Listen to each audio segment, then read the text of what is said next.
Саламатсыздар, урматтуу теле көрүүчүлөр, назарыңыздарда аргымак көрсөтүүсү. Бүгүн биз Манас байкебиздин жылкы чарбасына келдик. Бул жерде Сары Өзөн Чүй командасынын аттары тарбияланат. Анда эмесе биз менен болуңуздар. Саламатсызбы Манас байке? Кандайсыз, жакшысызбы? Жакшы, саламатсыңарбы? Сары Өзөн Чүй командасында мыкты аттар бар деп уктум да. Алгач эле бул атыңыз тууралуу айта кетсеңиз.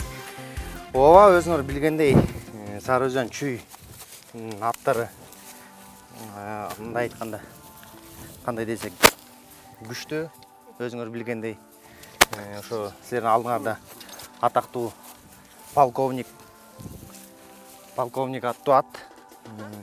Ошо кыялы дагы өзүңөр көрүп тургандай Өжөр экен, өжөр.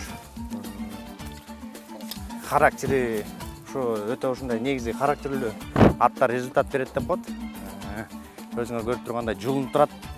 Чуркасамбы, оюнга чыксамбы деп. Азыр ушу полковник дагы машыгууда. Ошо формада болуп турат. Өзүңүз көргөндөй. Эмнеге полковник деп атап койдуңуз эле? Полковник деп өзү негизи мурунку ээсин алганда эле полковник деп аталган.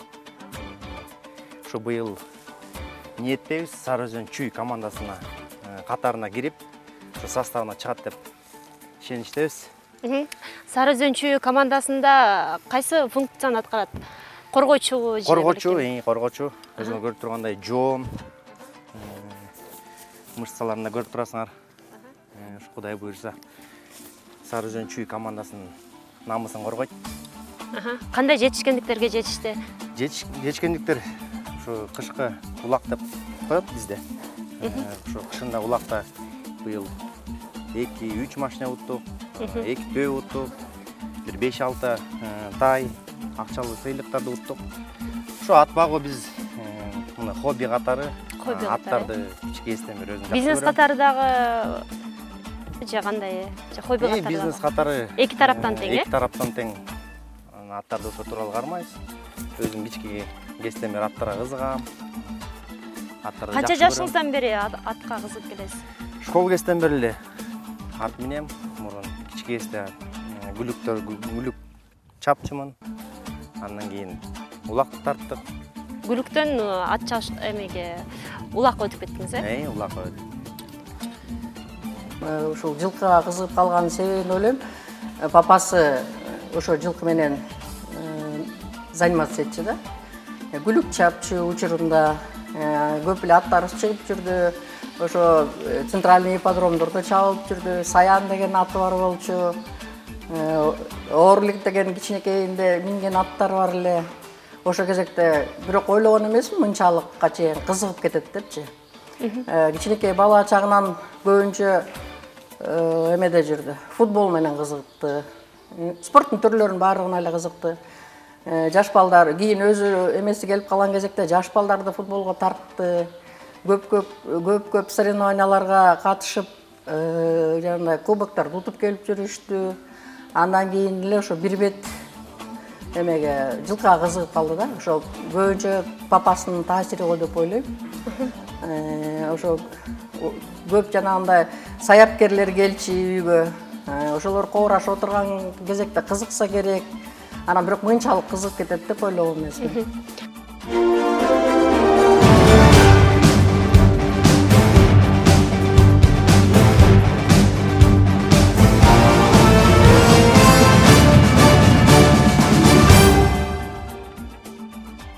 Полковник үмүттөрүбүз чоң. Бул атты ким минет улакта? Ушу балдар тренировкаларына өздөрү көрсөт го, кимге лайык келсе, ушу коргоочулар минет го. Учурда ким минип жүрөт? Азыр ушу берден өзүбүз минип, өзүбүз таптап даярдап атабыз, машыгын өзүбүз өткөрүп атабыз. Ошо Кудай буйрса 31 август Кудай буйрса чоң улак болсо, бул жактан машыгуудан көрөбүз, кимге жарашса, ар бир балага ат жарашыш керек. Бала менен ат деген Мүнөзү дал келиши керек. Дал келиши, бири-бирин табыш керек ат менен бала. Келишсе, буйрса. Кишиге тынч эле өзү. Просто азыр ошо машыгууда да, ат формада, өзүңөр көрүнүп тургандай жулунуп турат. Характери жакшы, мындай тынч. кишиге жакын, ар бир нерсени сезет. Мингенде да үстүнө кийимин жүрөт эми. Ар кимди эле мингизе бербейт го, же мингизе береби? Мингизе берет, эми ар бир бала улактан айтып кетсек, улакка минген ар бир балага бул универсальный деп ойлойбуз, любой жагынан. Ортого да жатат. Коргоочу көбүнчө басым кылабыз, ушу коргоо жагынан да. Өзүң көрүп тургандай көлөмү чоң, жоон жакшат улакка. Ушу жоон, курсактуу, жоон аттар керек. Породасы боюнча айта кетсеңиз, кайсыл ат породасы? Данчак. Данчак, Данчак породасынан. Данчак породасы өзү жеңил келет, акылдуу келет, жүрөктүү.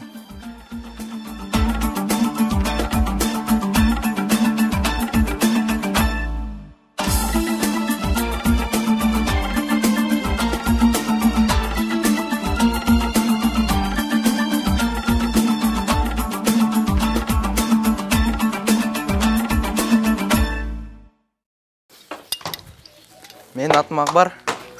Ушу полковник аттуу аргымакты жакшы көрөм. Күндө чыгарып ушуну жуунуп турам.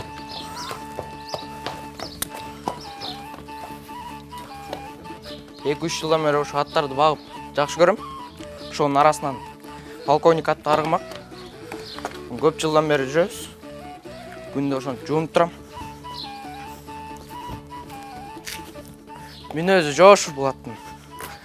Мингенде дагы ар бир кишини эле мингизе бербейт. Мен аттарга кызыккан себебим ошо кичинекей кезимден бери аттар менен жүрүп, аттарга кызыгам.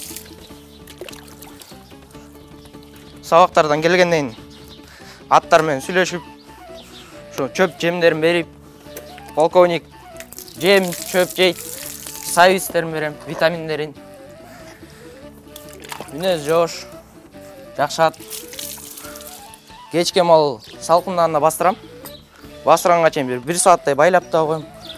Тамак ашын сиңирсин деп. Кайра келгенден кийин да байлайм.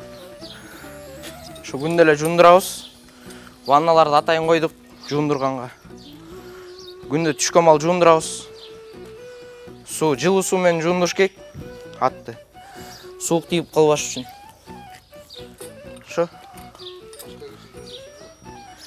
Бөлөк киши жуундурбайт. Анткени көнүп калган мага. Көнүп үркүп чочуйт.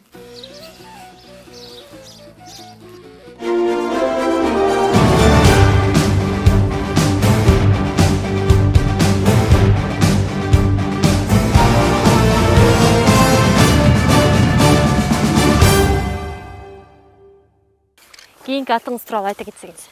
Кийинки ат тууралуу айтсак, Талисман деген ат бул. Жашы 4-тө. Быйыл жасы 4-кө чыкты. Бул дагы улак багымына карматабыз атты. Жаңы жаш, жаңы үйрөнүп атат. Улакка ушундай анча-мынча эмелер капризнирак, чымындан эме атат го. Мындай өзү эрке, бала кыял. Жаңы ушу азыр машыгууда жүрөт. Кышкы улактарга жаңы салынып атат, чоң улактарга пока чыга элек. Келечеги кең деп ойлойм. Таза кандуу, английский верховой породадан болот. Өзүңөр көрүп тургандай, аттын данныйлары жакшы, жоон, бийик. Ушу Талисман деген атты ким койду эле, эмнени түшүндүрөт талисман аты? Талисман деп өзүбүз эле койгонбуз. Талисмандай болуп, жакшы жыйынтыктарды көрсөтсүн. Жакшы жыйынтыктар көрсөтсүн деген ниет менен койгонбуз артты. Башка аттардан өзгөчөлүктөрүн айта кетсеңиз. Өзгөчөлүктөрдөн мунун кан жагы күчтүү.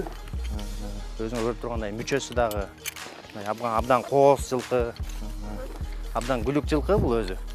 Ушундай характери бар ат. Негизи бир результат берет деп кат. Ат тууралуу карабайсыз, жөн турбайт. Азыр ошол машыгууда жүрөт. Постоянно ушундай эркерээк бирке. Ушу быйыл буйруса кышкы улактарга акырын машыгуулардан катыштырып көрөбүз. жакшы ийгиликтерге жетсе, буйруса. Анан Азырынча ийгиликтерге жетише элек, азырынча жетишти. жок, азырынча пока жетише элек. Азырынча пока чоң оюндарга эмелерге салына элек булар. Бирок мүчө жагынан бүт жарашат. Чоң оюндарга ойной турган атты. Бою тейик. Сиздин аттарыңыз бардыгы эле өжөр экен да, мындай. Өжөр, мүнөздөрү айтып атпа, спортсмендерде мына характер болмойча спортсмен болбойт деп коет, анысы кандай. Бул атта карабайсызбы? Жөн турбайт ушундай. Чуркасамбы деп, ошо бияка сарайдан чыкканда эле булар ойной башташат. Булар билип турушат. Машыгуусу ушундай өтөт да. Чыккандан кийин постоянно милет, баскысы келет. Секирет, чуркайт. Ушу загонго да кое беребиз. Машыгуусу мисалы саат канчада болот? Эртең менен, кечинде? Эртең мененки корм жеп чыккандан кийин эле чыгабыз. Бастырасыз? Кечке мал салкында бастырабыз. Ал 7-8дерде 1 саат, 1,5 саат басат аттар. Мисалы аттарыңыздын ортосунда мындай атаандаштыктар сезилебизби? Атааныштык өтө эле сезилет.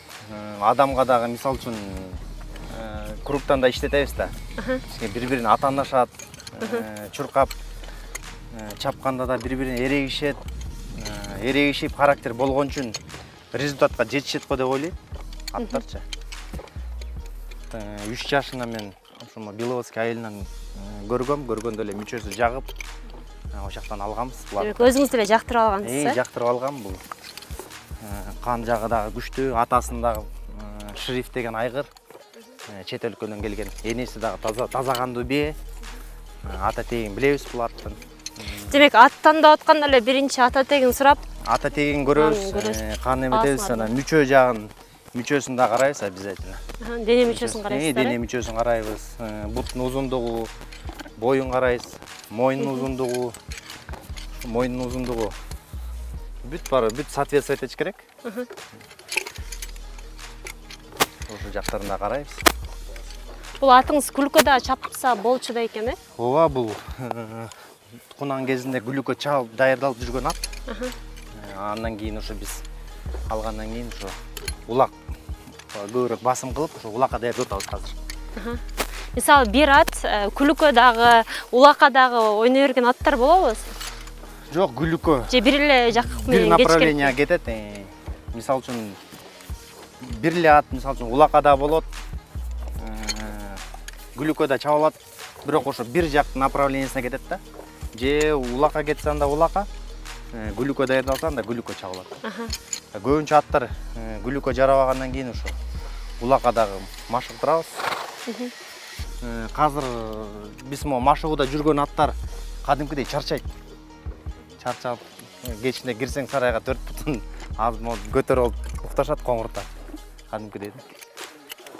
Кирип, кечке мал сарайга кирсең, буттарын сунуп булар да кадимкидей чарчайт окшойт. Машыгууда үйдө турган аттар көбүнчө жатпайт да. Машыгууда жүргөн аттар обязательно жатат. Анан улактан ойноп келгенден кийин 4 бутун 1-2 күн чоң оюндардан кийин 1-2 күн жатат ат тура албай. Кадимкидей буттарын сунуп машыгышпайт дагы. Машыгышпайт дагы бир. Чоң оюндардан кийин обязательно ат бир жума 10 күндө эсине келет да. Кадимкидей спортсмендер деле да. Балким бунун бир туугандарынан чыккандар барбы? Ошо бунун бир туугандары бар. Былтыр да эметкен Шахнур деген ат. Демек Сарыөзөн Чүй Аскат Аскаров минген. Ошонун бир тууган. Бир туугандары көп. Күлүк багытында чабылгандан бир туугандары көп бунун. Ошо Кудай буйрса буда да үмүттөбүз. Жакшы ийгиликке жетишет деп. Атыңыз ооруп калганда кандай кылып кам көрөсүз? Обязательно медицинаны колдонобуз. Биринчи очередь кишинин аптекасынан эле витаминдер бар, анча-мынча антибиотиктер бар, шулар атылат. Бунун баасы билем, азыр $10,000 болот болуш керек. Өзүңүз канчага сатып алдыңыз эле? Өзүм $5,000 алганмын бул. Азыр Сурагандар болот, сурагандар болот да, ооба сат деп. Сатпайсыз, же сатасыз? Жок, сатканга андай ниет эле жок, айтып атпайм. Бул атты чоң аренада көргөнгө мындай үмүтүбүз бар.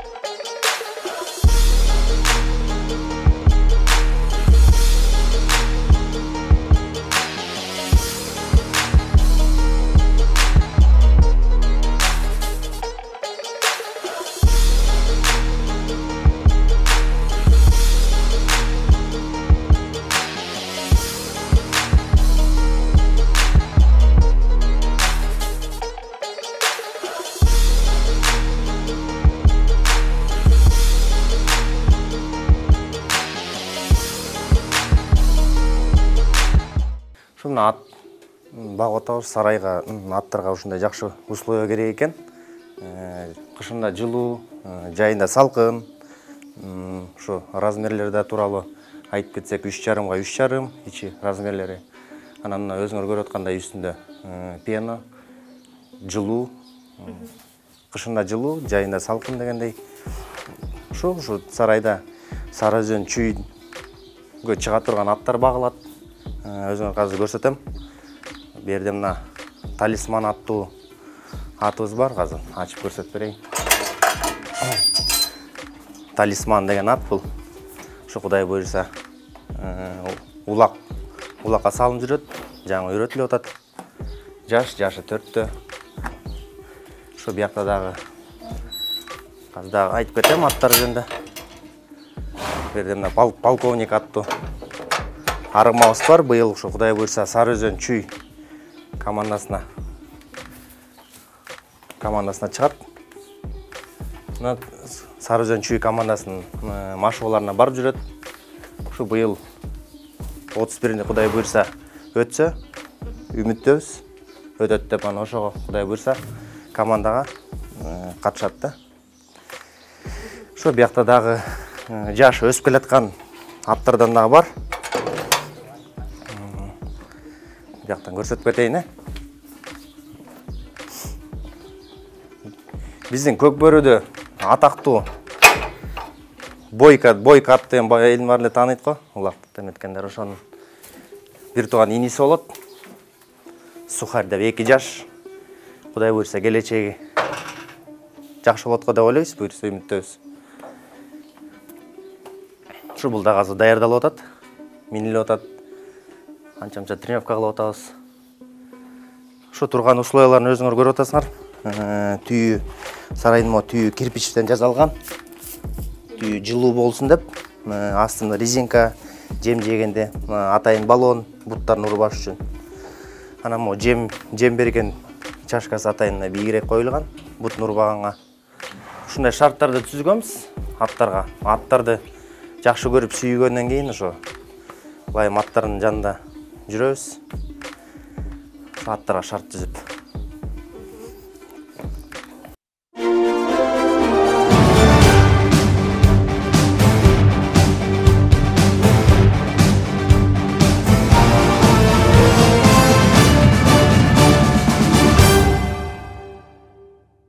Кезектеги атыңыз тууралуу кененирээк айта кетсеңиз. Бул ат тууралуу айтып кетсек, бунун өзү Кунан, 2 жаш. Аты Сухарь. Бул жанагы атактуу биздин Манас Ниязов минген Бойко аргымактын бир тууганы болот. Кахарман деген айгырдын баласы. Бул ушу жаңы үйрөтүлгөн тай кезине, ошондон бери азыр бизде машыгууда жүрөт. Ошондо бул Бойко менен аталаш бир тууган, энелери бөлөк да. Ушу Кунан буну деле ушу улак багытында даярдап атабыз. Кимден сатып алдыңыз эле? Буну Шалты айылынан алганбыз. Куба деген дос бала болот. Ошондон сатып алганбыз бул атты. Энеси дагы Гүлүк айгырлардын кызы болчу. Өзү дагы данныйлар боюнча бою, жоондугу, мүчө жагынан жакшы да. Ошо Кудай буйруса ушу чоң улактарга катышат го деп ойлоп атабыз. Бул дагы келечегин бар алдыда. Азыр 2 жаш болсо бир 4-5 жашынан улакка машыктырып баштайбыз да. Азыр мына күнүмдүк проездка берки жана чоң аттардай болуп эле минилет, корумдары баарыныкы бирдей. Оозу жумушак, өзү тынч, чымындардан эме атат, жуулнупчу. Мындай өзү мүнөзү тынч, бала кыял. Ушундай тынч келет, мүчөсү. Жаш балдар дагы мына жаш балдар минчет буну. Кички балдар. Өтө өзүңөр көрүп тургандай, ушу Бойкога да окшош. Түсү да окшош болот экен. Түсү да окшош. Характери да жоош.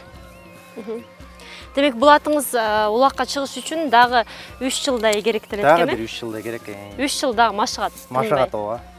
Тынбай ушу машыкса, Кудай буйрса ушу. Көрөбүз го, Кудайым буйрса. Бир тууганын баары эле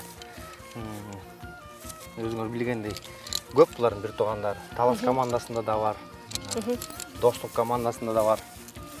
Көп биринчи лигада да көп бир туугандар жакшы ойногон аттар көп.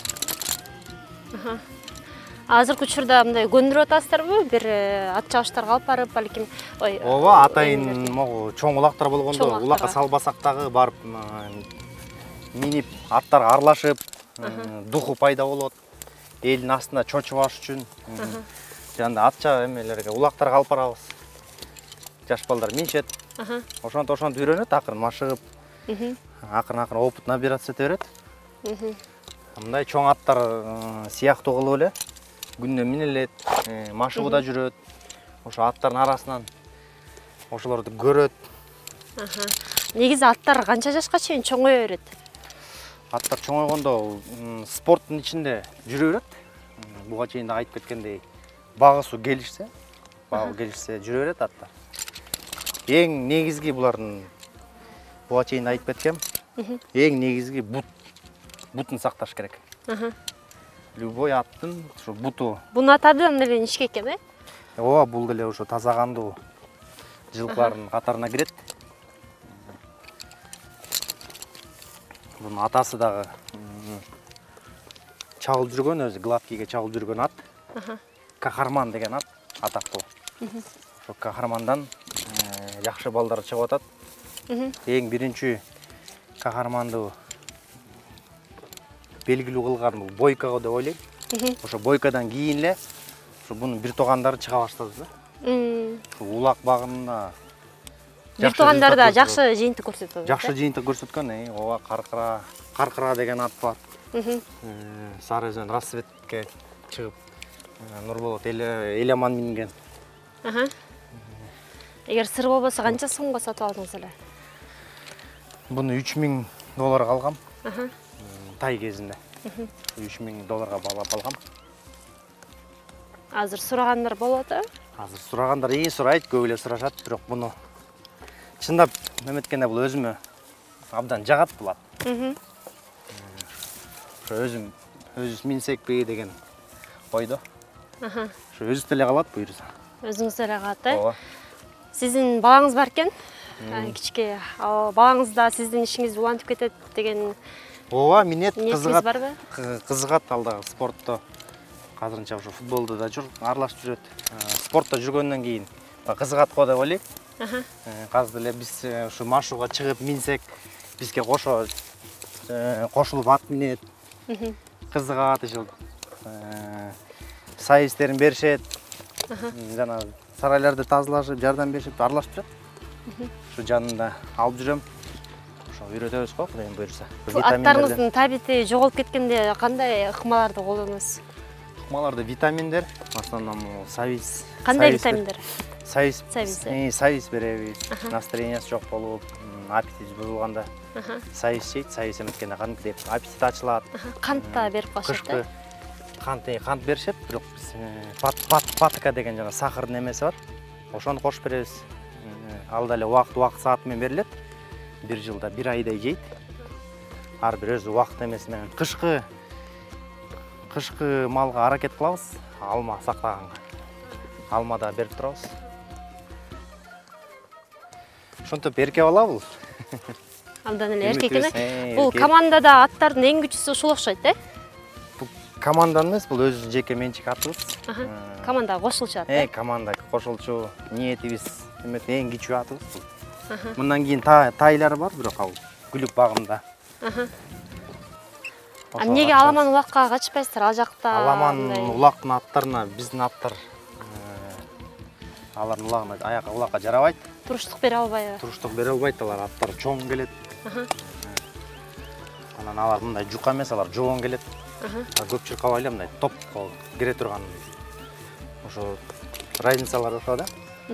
Биздики мындай курчурак келет жылкыларыбыз. Тике жукарак келет. Тиги аламандын аттары бул улакка жарабайт, Ооба, аламан улактары биздин аттарга жетишпейт. Жетпейт, Алардыкы битке жайыраак жүрөт, жоон келет. Булардын ылдамдыгы дагы жакшы. Ооба, булар ылдамдыгы да жакшы. Ошо өздөрү курчурап келет бул жылкылар. Ошо буга чейин айтып кеткендей, азыр улакта дагы таза кандууга басым жасап атпайбызбы? Таза кандуулар бирке ылдамыраак, курчурак, жүрөктөрөөк келет экен. Ошондой бул өзү бала кыял. Бул атты өзүм негизи жакшы көрөм. Кулун кезинен келген мага. Кулун кезинен эле жактырып, ошо бойкага окшоштурсунмун мен.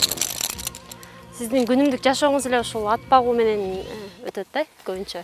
Көбүнчө ооба кечине келип, жумуштан келгенден кийин жумушка барасың, жумушту бир жакка чарчап келгенден кийин ошо аттардын жанында кадимкидей Үй бүлөңүздөн дагы бул аттарга көбүрөөк көңүл бурсаңыз керекчи кандай? Жок, үй бүлө деген эми үй бүлө ал биринчи орунда го, бирок жылкы любой проблема болуп, чарчап келсең, аттардын жанына кадимкидей эс аласың. Эс алып каласызбы? Ат минип, атты машууга чыгарганда кадимкидей бүт баары унутулат да.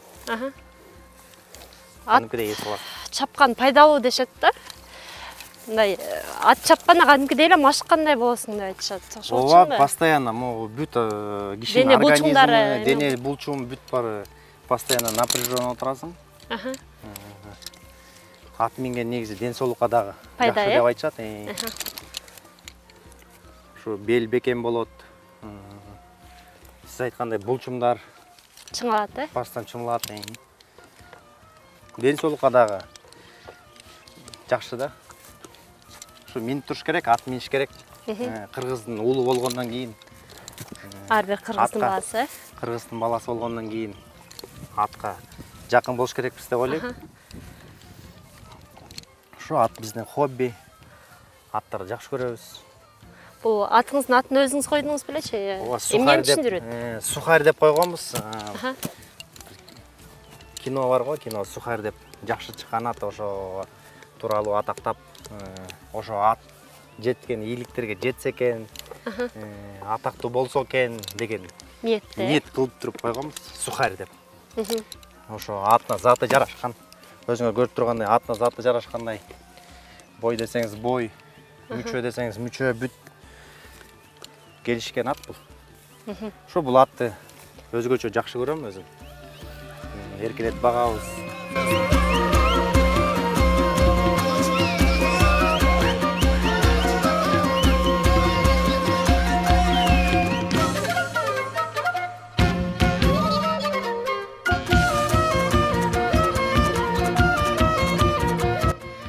Аталган аргымактардын ичинен мага өзгөчө ушул мен минип турган Бойканын бир тууган энеси Сухарь аттуу аргымагы абдан жакты. Келечекте Чүй Сары Өзөн көкбөрү командасына ол жолу орундарды алып келет деген ишеничтебиз. Сиздер менен мен Нуриза Маматжума кызы болдум. Кийинки көрсөтүүлөргө чейин сак саламатта туруңуздар.